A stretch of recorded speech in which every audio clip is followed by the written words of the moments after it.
বন্ধুরা তোমরা কেমন আছো? চলো তোমাদের মায়াপুরের গোশালাকে ঘুরিয়ে দেখাই। এটা হলো গোশালার মেন গেট। আর দেখো বন্ধুরা, প্রচুর ভক্তরা আসছে গোমাতাকে দর্শন করার জন্য।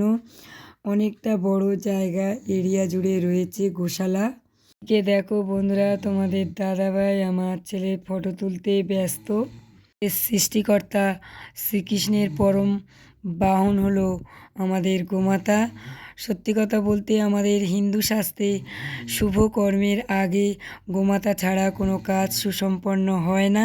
পঞ্চামৃত দুধ ঘি তো লাগেই আমাদের শুভ কর্মে, তাই গোমাতা হলো আমাদের আরেক দেবতা, শ্রেষ্ঠ দেবতা।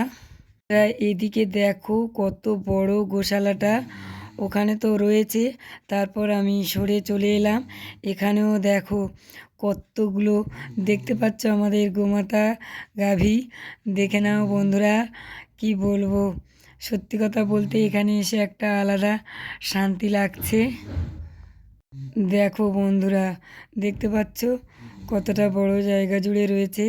আর এখানে দেখো আমার ছেলে গোমাতাকে আদর করছে।